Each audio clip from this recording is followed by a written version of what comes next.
Welcome to Silent Queen's Rise. I'm glad you're here. Now let's get into the story. She was 7 months pregnant and standing at the edge of a rooftop terrace at her husband's company party when he introduced her to his new investors as my wife. She teaches 3rd grade, so she doesn't really follow the business side of things.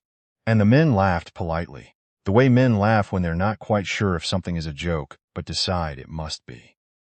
Vivian Hartwell did not correct him. She smiled the smile she had been perfecting for 3 years, the one that said, "Of course, yes, I am exactly what you think I am," and she turned back to the city lights below and pressed one hand lightly against the curve of her stomach. The baby moved. Vivian breathed. She had grown very good at breathing through things. Her husband, Callum Reed, was 41, the kind of handsome that photographs well and exhausts you in person. He ran a mid-sized financial technology startup called Merida Capital that had been, for the past 2 years, living primarily on ambition and the infrastructure of a marriage he had largely outsourced to his wife. He was charming. He was magnetic. He gave speeches at industry dinners that made people feel they were witnessing the early days of something important. He had, on 3 separate occasions, forgotten that Vivian had a graduate degree. She did not remind him. That was not the point. The point was to see what he would do when he forgot. She was still watching. Her name before Callum was Vivian Ashford Crane. She had dropped the hyphenate when she married him, the way she had dropped a number of things: her last name, her separate accounts, her habit of mentioning where she had gone to school, her reflex to correct people who underestimated her. The dropping was deliberate. Her mother had called it an experiment. Her father, Thomas Ashford Crane, who had spent 40 years building a private investment firm, so deliberately understated that it appeared on no rankings and sponsored no events and was known only to the people who needed to know it, had simply said, "Let them show you who they are when the pressure's off." Thomas Ashford Crane believed, with the patience of a man who had compounded wealth across 4 decades, that character under comfort revealed more than character under pressure. Anyone could rise to a crisis.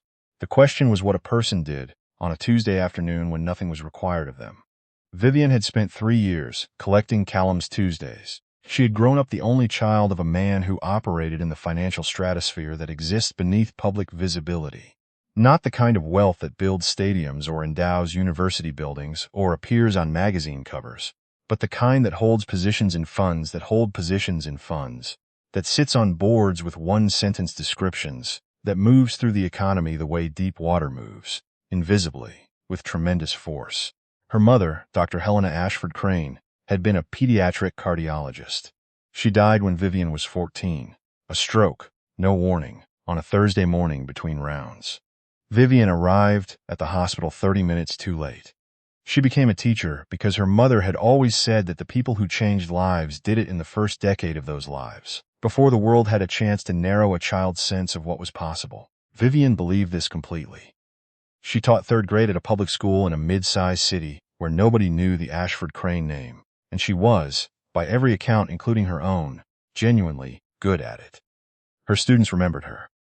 She had a shelf of handwritten cards from children who were now teenagers, from parents who had stopped her in grocery stores to say, "My daughter still talks about you." She had also, at 33, taken on the informal role of managing the administrative spine of her husband's company. During a critical period when his operations director quit and his backup plan did not materialize.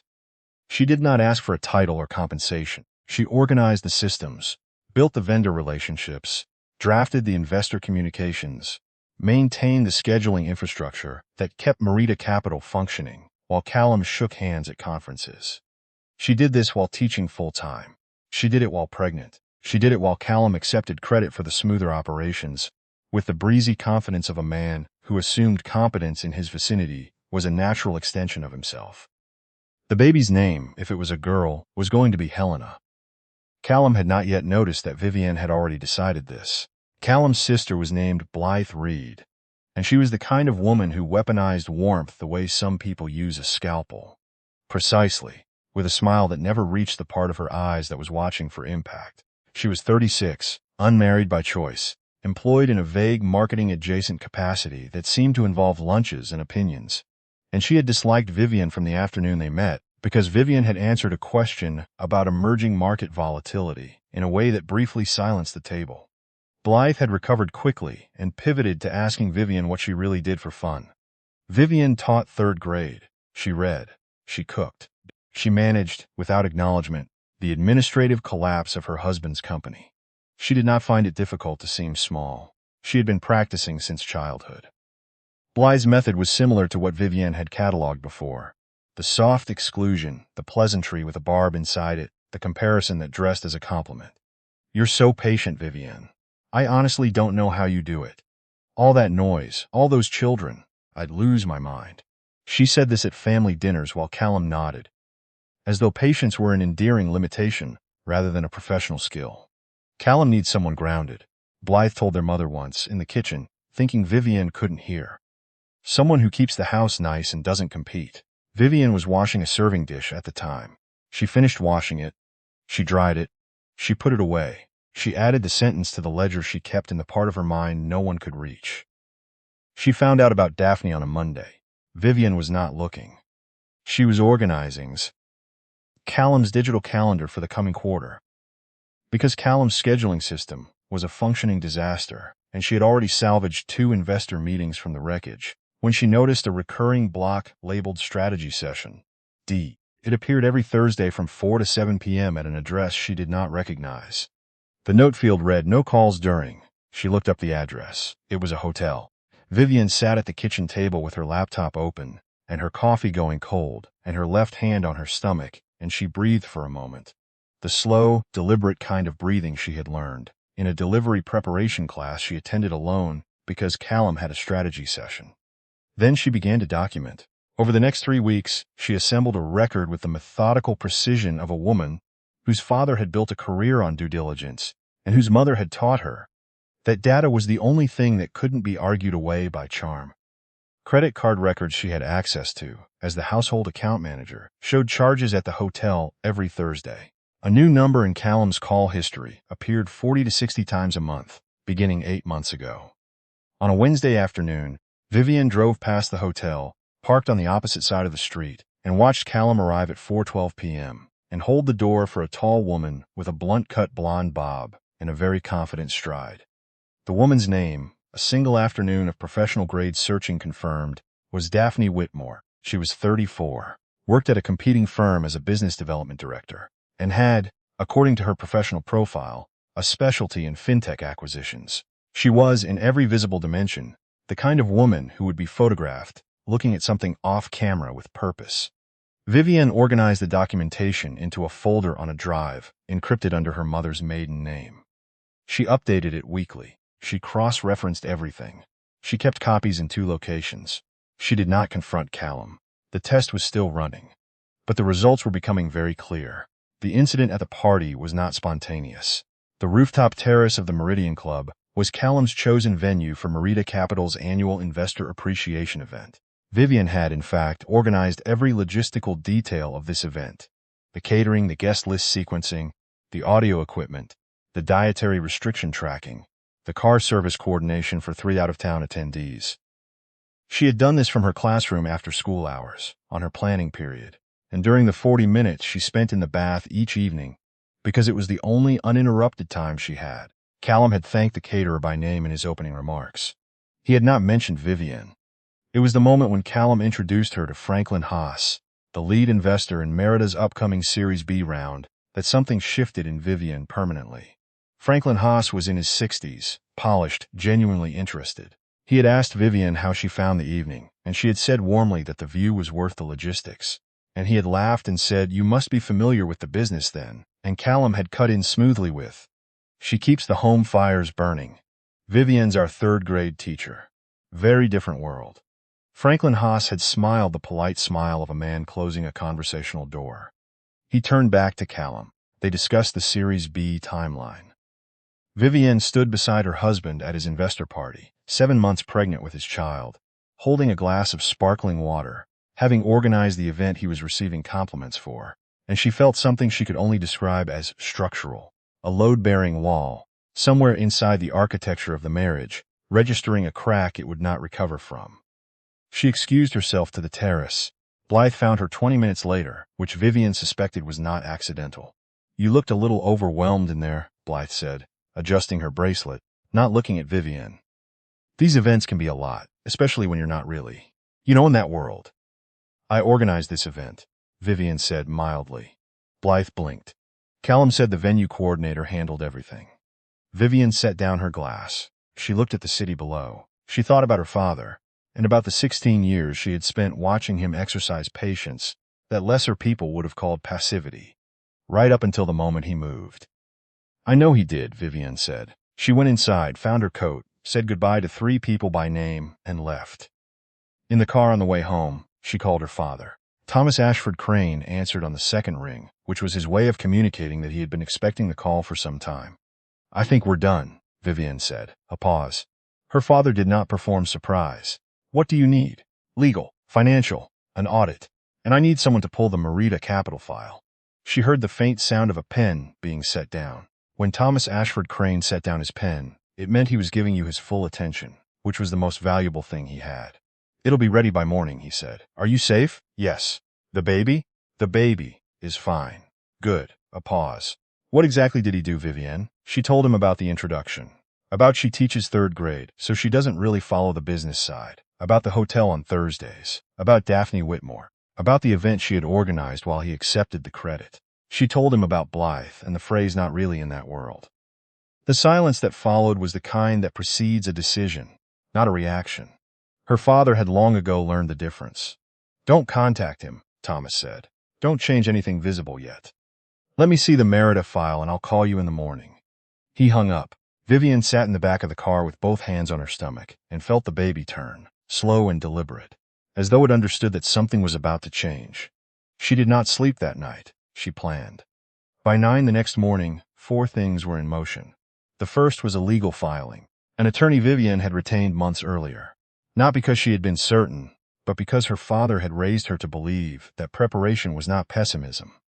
Had begun drawing up divorce papers supported by a documented record of financial contribution that was, in her attorney's words, unusually thorough.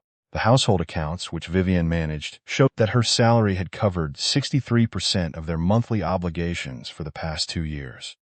3 specific transfers, small and carefully timed, from a personal account connected to a trust, had prevented Merida Capital from missing payroll during 2 quarters when Callum's institutional transfer was delayed. She had the records. She always had the record. The second was a forensic financial review of Merida Capital's books. Thomas's team began this in the early morning. What they found was not criminal, but it was clarifying. Merida Capital's revenue was real but thin. Its operational stability was a construct assembled largely from Vivienne's invisible administrative labor and, in 3 specific instances, from capital that had passed through Vivienne's accounts before entering the company's. Callum had not known the origin of that capital. He had not asked. A man who tells investors his wife teaches 3rd grade does not think to ask where the bridge money came from. The third thing was a call to Franklin Haas. Franklin Haas, it turned out, was not just Merida Capital's lead Series B investor. He was also an old friend of Gerald Whitmore, Thomas Ashford Crane's chief financial counsel, with whom he had served on 2 nonprofit boards across a 15-year period. Thomas made the call personally. He did not say anything inappropriate. He did not threaten or coerce. He simply mentioned, in the collegial way of men who have been in rooms together for decades, that the Ashford Crane family had recently become aware of Merida Capital's situation and that the family's due diligence team had some questions about the operational infrastructure. Franklin Haas said, "I wasn't aware the Ashford Crane family had any connection to Merida." Thomas said, "My daughter does." The fourth thing was that Vivienne left. Not dramatically. Not in the night with a single bag. She waited until Callum left for the office the next morning, and then she made 12 phone calls. And then 3 vehicles arrived at the house. A moving company's small crew who took only the items Vivienne had cataloged months earlier as exclusively hers, and the cat, whose name was Ptolemy, and Ptolemy's carrier, and his prescription thyroid medication, and his veterinary file, which Vivienne had, of course, organized into a folder. She left the house immaculate. She left a note on the kitchen counter that contained only her attorney's name and phone number. She drove to a townhouse in a neighborhood 40 minutes away that she had leased under a trust name 8 months ago, when she first saw the hotel address in the calendar. She had not been certain then. She had been prepared. It took Callum 6 hours to notice she was gone. He came home at 6:15, called her name twice, looked for the cat, checked his phone and texted, "Where are you?" She did not respond. He called. She did not answer. He called Blythe, who said, "She's probably at a friend's house, you know how she gets." He called again at 9 p.m. voicemail. He left a message that was 3/4 confused and 1/4 annoyed. The next morning, he received a call from an attorney he did not know, who informed him that his wife had initiated divorce proceedings, that all communication should be routed through legal counsel, and that a detailed financial filing would be forthcoming. Callum sat in his office, the office that occupied a floor of a building whose largest tenant lease was held by a holding company connected, through two intermediaries, to an Ashford Crane real estate vehicle, and tried to understand what was happening. His own attorney, reviewing the filing that afternoon, said, "Callum, she has documentation going back 2.5 years. Household contributions, operational transfers, a full administrative record of work she performed for your company. And there's a financial disclosure attached that I need you to look at." The disclosure showed, for the first time in a format Callum had never seen, the full picture of what his wife actually was. Not the teaching salary, not the third-grade classroom, the trust positions, the family holdings, the name Ashford Crane appearing, again and again, at the ownership layer beneath the layers of the fund that sat, quietly, at the center of Merida Capital's financial stability. "Who is she?" Callum said. He said it without meaning to.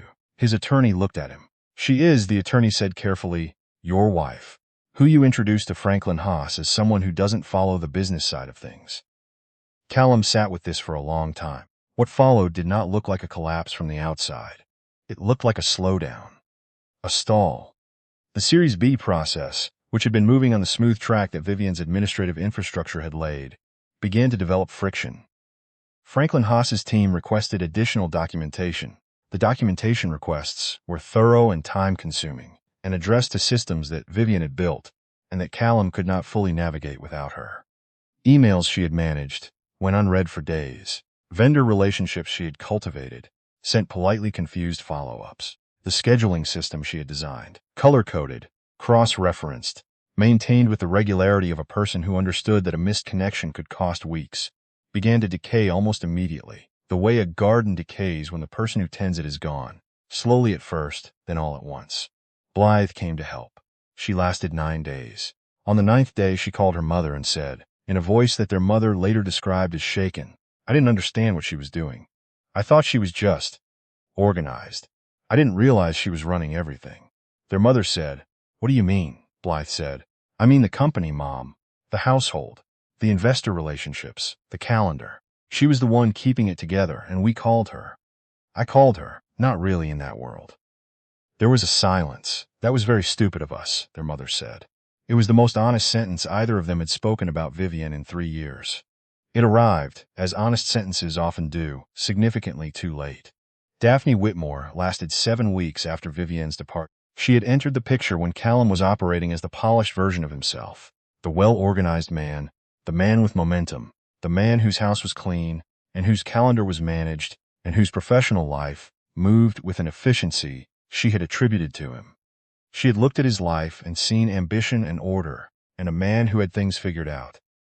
She had been looking, without knowing it, at Vivian's engineering. Without it, Callum was a man who had cereal for dinner, who could not locate his own insurance documents, whose company's Series B process was stalling in ways he couldn't explain, whose sister called twice a week sounding increasingly worried, and who had begun, she noticed, to send messages at midnight that were confessional in tone and exhausting in length. Daphne was a business development director. She understood opportunity cost. She ran the numbers. The numbers did not support continuing. She left on a Friday, efficiently, with her things in 2 bags and a brief text message that said, "I think we both know this isn't working." She did not elaborate. There was nothing to elaborate on. She had wanted the life she thought she was entering, and that life had belonged to someone else. The someone else had taken it with her when she left, which was, Daphne thought, as she got into a cab, exactly what you would do. The Industry Awards dinner was held in April, 4 months after Vivian left. It was hosted by a financial technology association that Vivian had quietly supported through the Ashford Crane Foundation's grant-making arm for 3 consecutive years. The foundation's annual gift had, each year, covered a third of the event's operational costs. The association's executive director knew this. The event chair knew this. The people who set the seating chart knew this. None of them had ever met Vivienne in person. Callum had been nominated for an Emerging Leader Award. Blythe had encouraged him to attend. Their mother had bought him a new tie. Vivienne arrived at 7:15, 9 weeks after her daughter, Helena, was born. 7 pounds, 2 ounces, clear-eyed and furious in the way of all newborns, with a grip that her grandfather said was entirely characteristic of the women in their family. Vivienne wore dark green, structured, simple, the kind of dress that takes up exactly as much space as it intends to, no more, no less. Her hair was down. She carried nothing except a small bag and the awareness, which she wore like a second garment, that the room was about to rearrange itself around information it didn't yet have. She walked directly to the table near the front, reserved for the event's principal donors. The seat had her name on it, her full name, Vivienne Ashford Crane. The event chair met her at the table and shook her hand and said warmly that the foundation's support had made the evening possible and that they were honored to have her. Vivienne thanked her by name. She sat down. She picked up the program. Across the room, she heard the ambient sound of the event continue for approximately 4 seconds after she sat down, before the particular silence of recognition moved through the tables nearest to her. She did not look up. Callum saw her from his table, a different table, near the middle of the room, correctly positioned for a nominated guest. She watched him in her peripheral vision, the turn of his head, the stillness, the moment when his eyes moved to the table placard, to the program in his hands, to the words Ashford Crane Foundation printed in the event's formal typeface. She picked up her water glass. She took a sip. The evening's host introduced the foundation's representative with the same biographical summary that always accompanied the name. Established 1979, Private Philanthropic Holdings, one of the largest family-led grant-making institutions in the Northeast. Tonight represented by its newly appointed executive director, Vivienne Ashford Crane. The room applauded. Vivienne rose.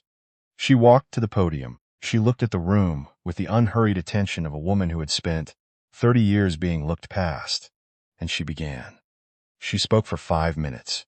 She spoke about the fintech sector's invisible infrastructure, the operational workers, the administrative systems, the people whose labor made the visible achievements possible, and who were thanked, when they were thanked at all, in the acknowledgments section that nobody reads.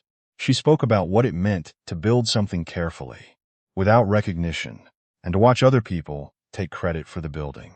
She spoke about the educators who shaped every person in the room before those people ever entered a boardroom. And she said that the third-grade teacher who explains how a system works to a child who has never seen one is doing more foundational work than anyone on this stage tonight, and we should all be honest enough to know it. She did not mention Callum. She did not mention Blythe. She did not need to. Every person in that room who knew the Raids understood exactly what they were hearing. They were hearing a woman who had been dismissed as peripheral to a world she had been quietly holding together, standing at a podium the room was in because of her family's money, saying with complete steadiness that she had always known exactly where she was. She returned to her seat. Callum appeared at her elbow before the next course was served. He bent down slightly, the way people do when they don't want to be overheard, and he said her name in the tone of a man trying to sound calm and not quite managing it. Vivienne. She did not turn her head. I had no idea, he said. I want you to know I genuinely did not know about any of it. The foundation, your family. I never knew. Vivienne set down her fork. She turned slightly, just enough to look at him directly. His face was doing the complicated arithmetic of a man recalculating everything simultaneously, and finding that none of the numbers he had been using were the right ones. I know you didn't know, she said. That's been the problem all along, Callum. You were married to me for 3 years, and you introduced me as someone who doesn't follow the business side. You told your investor I keep the home fires burning. You said that about me, and you meant it as a compliment. She let that sit for a moment. You didn't know, she continued, because you never asked. Not once. Not about my family, not about my work before you, not about what I actually thought about anything that mattered to you. You didn't ask because it didn't occur to you that the answer would be interesting. And that is not something I can fix for you. She turned back to the table. She picked up her fork. Helena. Looks like your mother, she said. I thought you should know that. You can work out visitation through the attorneys. She did not look at him again that evening. He stood beside her chair for a moment longer than he should have, and then he went back to his table, and the room resumed around him, and nobody came to check if he was all right, because the room was not paying attention to Callum Reed tonight. The months that followed were quieter than anyone would have expected, considering what had happened. The Series B round for Merida Capital was restructured significantly. Franklin Haas's firm withdrew from the lead position, citing due diligence concerns. Two other investors, reviewing the operational file, asked questions that Callum could not answer to anyone's satisfaction, because the answers were in systems that Vivienne had built and not left instructions for. The round closed at 40% of the original target, with terms that reflected the uncertainty. The company survived, but in the diminished way that companies survive when the scaffolding comes down, and what's left turns out to be smaller than everyone assumed. Blythe sent a letter, a real one, handwritten, which Vivienne noted took effort. It was 2 pages long. It contained a real apology on page 2 and a great deal of complicated preamble on page 1. But Vivienne read it fully and did not discard it, because her mother had believed in the discipline of taking people seriously when they were trying, even when they were trying imperfectly. She did not respond, but she did not delete it either. She put it in a drawer. Callum's mother called once. She left a message that was halting and genuine in a way that was, Vivienne thought, probably the first time the woman had said something she hadn't rehearsed. She said she was sorry. She said she had watched her son take things for granted his whole life, and she had not done enough to stop it. She said the baby was beautiful, from the photograph Callum had shown her. Vivienne listened to the message twice. She didn't call back, but she sent a photograph. A newer one, Helena in the sunlight, looking with absolute focus at something above the frame of the photo, her small fist raised, as though she was about to make a point. Ptolemy the cat sat on the windowsill in the background, watching with the impassive serenity of an animal who has upgraded his accommodations and intends to stay. On a Sunday morning in October, 11 months after the party on the rooftop terrace, Vivienne sat on the front steps of the townhouse with a cup of coffee and Helena in her lap. Ptolemy was asleep in a patch of morning light on the step above them. Thomas Ashford Crane sat beside her in a canvas chair he had brought himself, because he was the kind of man who thought ahead and preferred to be comfortable. Helena was 4 months old and had recently discovered that she had hands and was examining them with the focused intensity of a scientist who suspects she has found something significant. Thomas watched his daughter watching her daughter, and he did not say anything for a long time, because it was a Sunday and because some things didn't need annotating. Vivienne thought about her mother. She thought about the hospital and the monitors and the decisions she had made at 14 to spend service of other people's children, and about how that decision had been called not really in that world, by a woman who had never once asked what world Vivienne actually inhabited. She thought about the rooftop terrace, about the introduction, about she doesn't really follow the business side of things, about the 40-minute drive home and the phone call to her father, and the long, careful months of documentation, and the night she had stood in the kitchen and understood that what she had built inside this marriage was more real than the marriage itself. She thought about the gala podium and the room rearranging itself, and Callum bent toward her saying, "I didn't know," and meaning it completely. And the fact that not knowing, choosing not to know, never thinking to ask, was its own kind of answer. She looked at Helena's hands, still turning in the light. "She has her grandmother's focus," Thomas said finally. "She does," Vivienne said. Helena closed one fist around Vivienne's finger and held on with the absolute, uncomplicated certainty of someone who does not yet know what it is to doubt her own grip. Vivienne felt the warmth of it move through her. Not the warmth of forgiveness, exactly, though she had arrived at something in that direction. Not the warmth of victory, though there had been a structural satisfaction in watching a system that had underestimated her encounter the full weight of what it had been discounting. Something quieter than either of those things. The warmth of a life that had become, after a long period of being compressed into someone else's shape, entirely and recognizably her own. She had entered that marriage with a hypothesis and a patience she had inherited from a man who understood that the most important moves are never the ones that look like moves. She had conducted the experiment with care. She had documented the results. She had drawn her conclusions and acted on them with the same methodical steadiness she brought to everything she did. And the fact that nobody had seen it coming was, in the end, the point. The quietest person in the room is not always the one with the least to say. Sometimes she is the one who built the room, organized the guest list, arranged the seating, and has been watching, with great patience and total clarity, for the moment when the room would finally be ready to hear her. When that moment came, she didn't raise her voice. She didn't have to. She just stood up and spoke, and the room went quiet all on its own. If this story stayed with you, if it echoed something you've carried, or something you're finally ready to put down, subscribe and turn on notifications. We're here for the ones who build in silence. The next story is already waiting for you.